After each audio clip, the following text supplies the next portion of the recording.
right, Johannes, thank you very much indeed for that. And we can go now to Donetsk in eastern Ukraine to talk to Paddy Belton on the phone now for an update on how voting is going in the east of the country. Very good morning to you. We're listening to what Johannes Anderson had to say to us just there. And he was saying that he was hearing that Russian insurgents, they're calling them immigrants, of course, but he was referring to them as perhaps insurgents, were flooding across the border and ready to cause trouble in places like Donetsk and Luhansk. Have you heard anything more on that?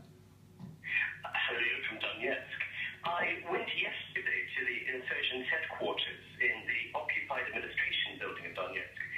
The building has been wrecked. All computers, televisions and books have been stripped.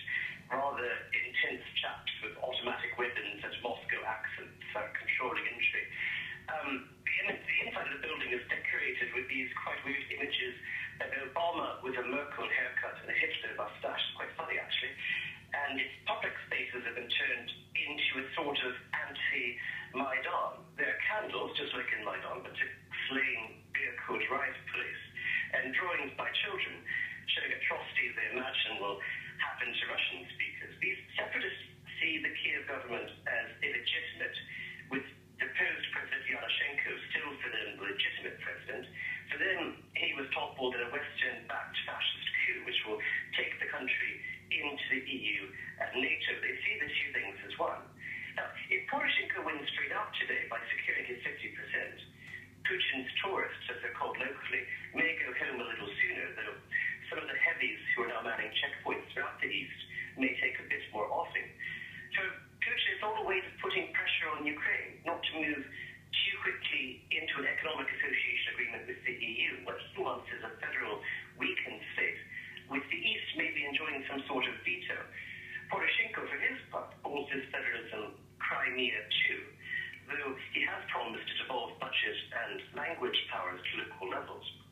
So the polling situation, the polls are being disrupted in places like Donetsk and Luhansk, but just how badly by pro-Russian separatists? Yes, my sources at the OCE and some civil society groups I've spoken with through the morning tell me that 1/3 of the polling stations in Donetsk region are open, and none at all are open in Donetsk city itself. This leaves 7 districts in the broader region, Donbass, where elections officers have opened polling stations and they're trying to organize voting processes. In 2 commissions in Alendarovka, the chairman and secretary resigned, but the commission decided to carry on. Now, this is really extraordinarily brave.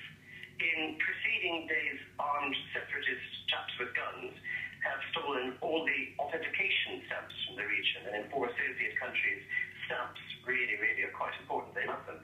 And they've also nicked a large portion of balloting papers. They've threatened to kill elections officers who participate in voting. But all the same, the sunny streets and parks of Donetsk have kind of a quite eerie calm today, apart from the armed separatists outside the city centre's restaurants. One local girl called Oksana in her 20s told me yesterday she's stopped reading the newspapers and now she feels safe when she goes outside. Separatist sentiment is actually rather rare here. It's mostly from people who get most of their news from Russian social media. There's a Russian version of Facebook called Kontaktiki, and it has an anti-Maidan social group, which is quite popular here. These people sincerely believe that today's presidential candidates wish to kill Russian speakers. Broadly, most residents are confused by current events. Some are a bit bemused by the slightly shambolic People's Republic of Donetsk. All do feel that I've spoken with believe that none of today's candidates will do very much for the country's east. They do feel that the country is perhaps more unified in the later communist days under Kuchma. There's sort of a regionalization, an east-west dynamic that came in after the Orange Revolution with Yushchenko, and then Yanukovych, of course, is an eastern lad, and you've got kind of a west-east thing going on.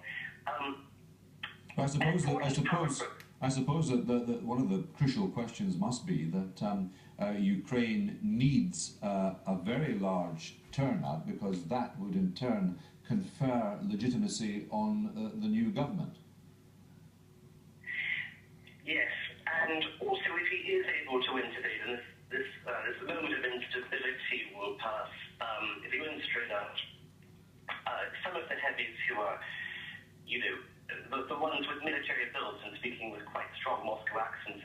leave a little sooner. There are some local chaps who one thinks of distant Republicans in the north of Ireland who may have rather enjoyed setting up their checkpoints.